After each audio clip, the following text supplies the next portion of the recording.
الرحمن الرحیم السلام علیکم ورحمۃ اللہ وبرکاتہ۔ اسلامی عبادات، اس کے متعلق ہم گفتگو کر رہے تھے۔ اسلامی عبادات میں سے نماز، روزہ اور زکوٰۃ، ان تین کے اوپر ہم گفتگو کر چکے ہیں۔ چوتھی جو آج اسلامی عبادت ہے جس پر ہم گفتگو کرنے لگے ہیں وہ ہے حج۔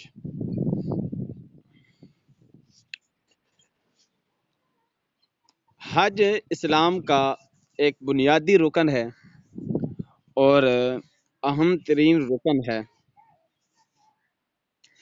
حج کا لغوی اور اصطلاحی معنی ذرا سمجھ لیں، سن لیں۔ حج کا لغوی معنی ارادہ کرنا، قصد کرنا۔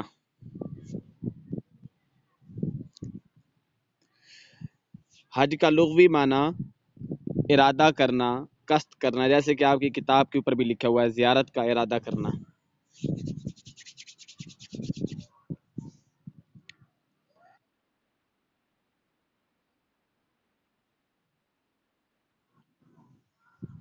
آپ کے سامنے نہیں آ رہا؟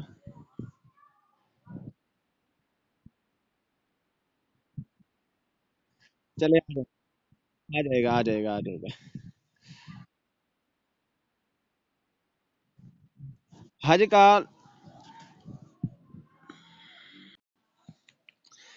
کا لغوی معنی ارادہ کرنا، قصد کرنا، اور شریعت کی اصطلاح میں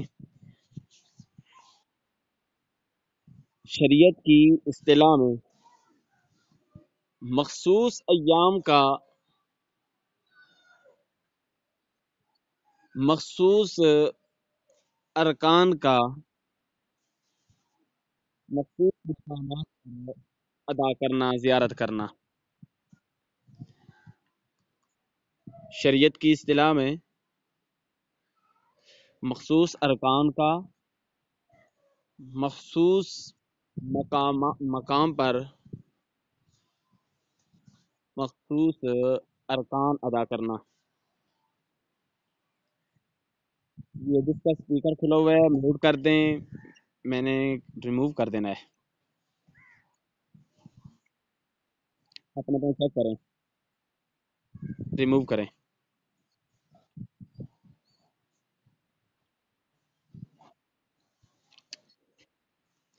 قرآن پاک کے اندر آتا ہے وَلِلَّهِ عَلَى النَّاسِ حِجُّ الْبَيْتِ مَنِ اسْتَطَاعَ إِلَيْهِ سَبِيلًا وَمَنْ كَفَرَ فَإِنَّ اللَّهَ غَنِيٌّ عَنِ الْعَالَمِينَ۔ لوگوں پر اللہ تعالیٰ کا یہ حق ہے کہ جو بھی استطاعت رکھتا ہو اس کے گھر کا حج کرے، اور جس نے کفر کی روش اختیار کی جان لینا چاہیے کہ اللہ تعالیٰ سارے اہل جہاں سے بے نیاز ہے۔ وَلِلَّهِ عَلَى النَّاسِ حِجُّ الْبَيْتِ، اور لوگوں کے اوپر لازم ہے کہ وہ بیت اللہ کا کرے۔ مَنِ اسْتَطَاعَ إِلَيْهِ سَبِيلًا، جو اس کے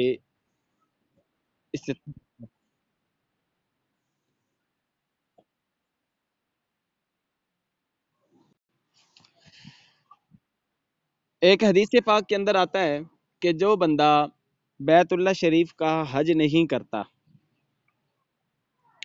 اور وہ بیمار بھی نہیں اور کوئی اس کے اندر رکاوٹ بھی نہیں، یعنی راستے کے اندر کسی قسم کی اس کو رکاوٹ بھی نہیں، لیکن پھر بھی وہ بیت اللہ شریف کا حج نہیں کرتا، تو اب ایسے آدمی کے بارے کے اندر آیا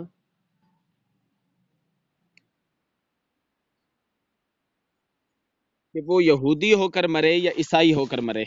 کتابیں کھول لیں، کتابوں پر نظر آ جائے گا۔ جو شخص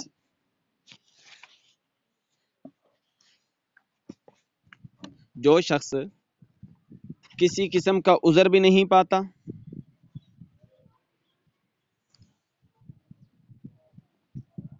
اور اس کو کوئی رکاوٹ بھی نہیں، بیمار بھی نہیں، اور جیسے کہ یہ پچھلے سال کورونا کا ایک لہر چل رہی تھی جس کی وجہ سے فلیٹیں اور سب کچھ روک دیا تھا، حتیٰ کہ بیت اللہ کے اندر طواف وغیرہ وہ بھی روک دیا گیا تھا. تو اب اس صورت کے اندر کوئی بندہ حج تو نہیں نہ کر سکتا، اس قسم کی کوئی بھی رکاوٹ نہیں پاتا، اور پھر وہ حج کی استطاعت بھی رکھتا ہے، حج کی طاقت بھی رکھتا ہے، پھر وہ بیت اللہ شریف کا حج نہیں کرتا. تو حدیث پاک کے اندر آتا ہے یہودی او نصرانی، وہ آدمی چاہے یہودی ہو کر مرے یا عیسائی ہو کر مرے. اتنی سخت حدیث پاک کے اندر الفاظ آئے ہیں.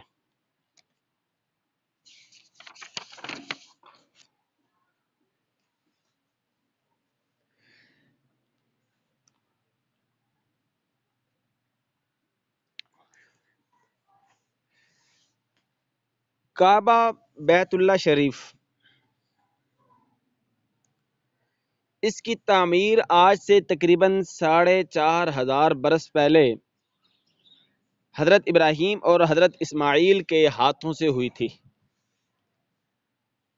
کعبہ شریف کی تعمیر آج سے 4,500 برس پہلے حضرت ابراہیم اور حضرت اسماعیل کے ہاتھوں سے ہوئی.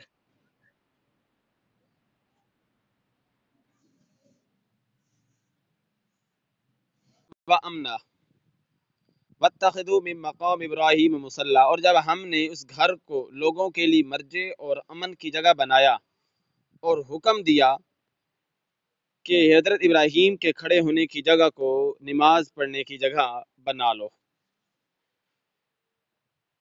اس گھر کی تعمیر شروع ہوئی تو اس کے مقدس معماروں نے خدا کے حضور میں دعا کی، ربنا تقبل منا انک انت السمیع العلیم، ربنا وجعلنا مسلمین لک ومن ذریتنا امة مسلمة لک وارنا مناسکنا وتب علینا انک انت التواب الرحیم. خدایا ہمارے عمل کو قبول فرما، یقیناً تو سب کچھ سنتا ہے، مالک ہے سچا ہم تیرے سچے فرما بردار ہیں، اور ہمیں اپنا سچا فرما بردار بنا دے، اور ہماری اولاد میں ایک ایسا گروہ پیدا کر دے جو تیرا فرما بردار ہو، اور ہمیں اپنی عبادت کے طریقے بتا اور ہم پر کرم کی نظر رکھ، بے شک تو نظر کرم فرمانے والا اور رحم کرنے والا ہے. اس دعا سے معلوم ہوا کہ جس مقصد کی خاطر اس عمارت کو تعمیر کیا گیا اس کو ایک ایسے گروہ کے ذریعے مکمل کیا جائے گا جو ان بزرگوں کی یا دوسرے الفاظ میں حضرت اسماعیل کی اولاد میں سے ہوں گے. چنانچہ جب کعبہ کی تعمیر مکمل ہو گئی تو حضرت اسماعیل علیہ السلام یہیں بس گئے، انہی کی اولاد میں سے حضور علیہ وسلم ہیں جن کے ہاتھوں حضرت ابراہیم حضرت اسماعیل کی دعا پوری ہوئی. کعبہ کی اسی اہمیت کے پیش نظر اسے مسلمانوں کا قبلہ یعنی مرکز قرار دیا گیا، تمام مسلمان اس کی طرف رخ کر کے نماز پڑھا کریں. آگے جی شروع ہو رہے ہیں حج کے مراسم، پیش ہو رہے ہیں نا آپ کے پاس، اب حج کے مراسم شروع ہو رہے ہیں. تو حج کے مراسم کے اندر ابھی بھی نہیں ہو رہا.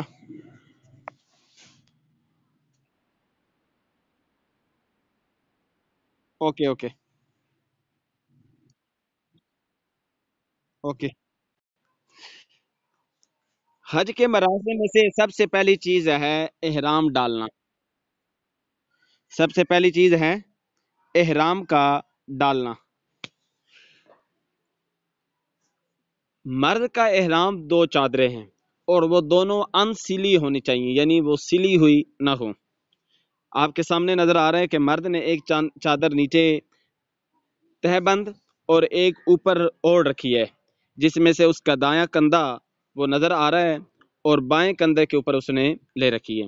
مرد کے پاؤں کے جو جوتے ہیں اس کے اندر جو ہڈی ہے وہ اس کی سامنے اٹھی ہوئی جو ہڈی ہوتی ہے نا، پنجے والی اٹھی ہوئی ہڈی، اس کا زہر ہونا چاہیے.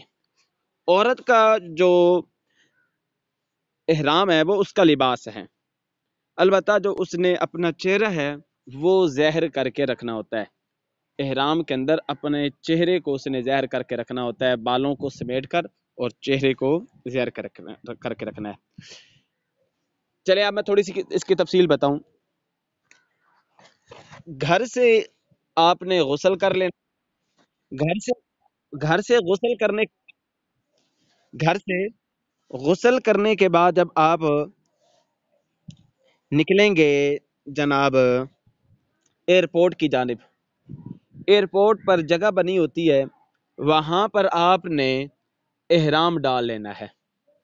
احرام ڈال کر آپ نے تلبیہ پڑھنا ہے، لبیک اللہم لبیک لبیک لا شریک لک لبیک لا شریک لک لبیک ان الحمد والنعمت لک والملک لا شریک لک۔ یہ آپ نے تلبیہ پڑھنا ہے، تلبیہ پڑھنا، اور ساتھ ہی آپ نے حج یا عمرے کی نیت کر لینی ہے۔ اب جیسے ہی آپ نے تلبیہ پڑھ لیا، احرام ڈال لیا، نیت کر لی، تو آپ کے اوپر احرام کے جو قوائف ہیں وہ لازم ہو جائیں گے احرام ڈالنے کے۔ وہ کون کون سے ہیں؟ نمبر 1، آپ خوشبو نہیں لگا سکتے احرام ڈالنے کے بعد، آپ اپنے جسم سے کوئی بال اکھاڑ نہیں سکتے، جسم سے کوئی بال اکھاڑ نہیں سکتے، خوشبو آپ نہیں لگا سکتے۔ اسی طرح جو میاں بیوی ہیں ان کے جو تعلق ازدواجی تعلق ہوتا ہے وہ احرام کی حالت میں ناجائز ہوتا ہے۔ اس کے بعد آپ نے بیت اللہ پہنچنا ہے۔ بیت اللہ پہنچنے کے لیے میقات سے گزرنا ہوتا ہے۔ آپ کے سامنے اسکرین پر میقات نظر آ رہے ہیں، میں آپ ان کی طرف توجہ دلا دوں۔ ہمارا جو پاکستان کا میقات ہے وہ ہے یلملم، یہ نیچے آپ کو اہل یمن اور تیر کا نشان بنا ہوگا، اور تیر کے نشان جو ہے نا وہ جا رہا ہوگا یلملم کی طرف۔ یہ جو یلملم ہے نا یہ ہمارا میقات ہے۔ اس سے پہلے ہم نے احرام ڈال کر مکہ کی حدود میں داخل ہونا ہے، یعنی اس میقات کے اندر داخل ہونا ہے۔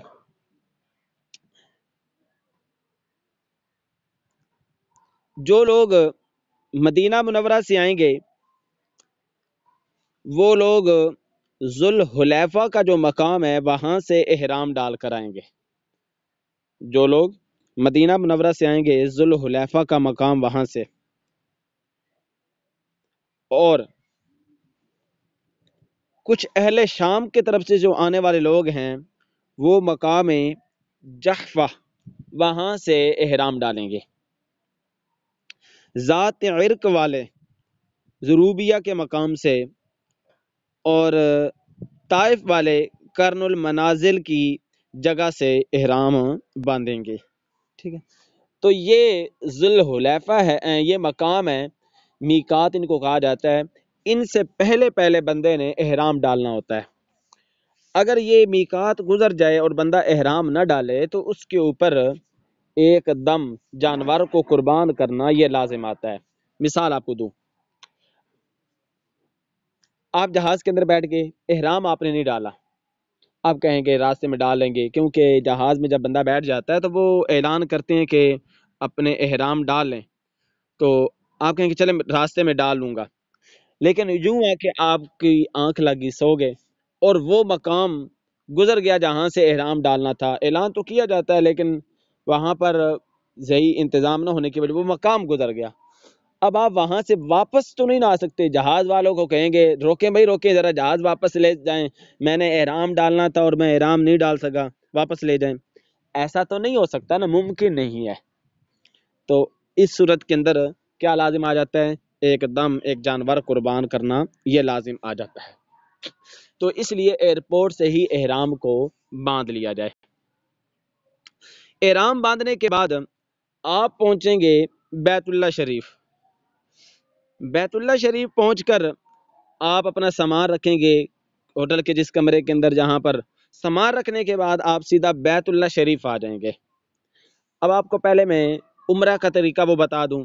آپ کے سامنے یہ بیت اللہ کی تصویر ہے، اور ساتھ ہی جہاں پر بیت اللہ کا دروازہ بنا ہوا ہے نا، اس دروازے کے ساتھ ہی ایک تیر کا نشان پیچھے سے آ رہا ہے، حجر اسود لکھا ہوا ہے، اور آگے ایک تیر کا نشان بنا ہوا ہے، ایک لائن لگی ہوئی ہے، محل شروع، آگے طواف لکھا ہوا ہے۔ یہاں سے یہ جو حجر اسود ہے، یہاں سے آپ نے اپنا طواف شروع کرنا ہے، جس طرف یہ تیر کا نشان جا رہا ہے یوں آپ نے چکر لگانا شروع کرنا ہے۔ تو آپ یہاں سے چکر لگانا شروع کریں گے اور اس جو لائن لگی ہوئی یہاں پر آئیں گے، آپ کا ایک چکر مکمل ہو جائے گا۔ اپنے دونوں ہاتھوں کو آپ اٹھائیں گے، دونوں ہاتھوں کو اٹھا کر آپ حجر اسود کی طرف اپنے ہاتھوں کو بلند کریں گے، حجر اسود کی طرف اپنے ہاتھوں کو بلند کر کے ہاتھوں کو چوم لیں گے اور یہ آپ کا استعلام ہو جائے گا۔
اچھا جی، عرض یہ کر رہا تھا کہ پہلے چکر جب لگائے گا، چکر لگانے کے بعد جب حجر اسود کے پاس پہنچے گا تو استعلام کرے گا، ایک چکر اس کا مکمل ہو چکا ہے، اب دوسرا چکر شروع کرے گا، دوسرا چکر لگائے گا، حجر اسود کے پاس آئے گا، اسی طرح استعلام کرے گا، اور جو پہلے چار چکر ہوں گے ان کے اندر وہ ذرا بازو مار کر اکڑ کر چلے گا، اور صرف ایک یہی مقام ہے جہاں ذرا اکڑ کر چلنے کا حکم دیا گیا ہے۔ اسلام کے اندر اور کسی بھی جگہ پر اکڑ کر چلنے کا حکم نہیں دیا گیا، صرف ایک اسی مقام پر اکڑ کر چلنے کا حکم دیا گیا کہ ذرا اکڑ کر چلو۔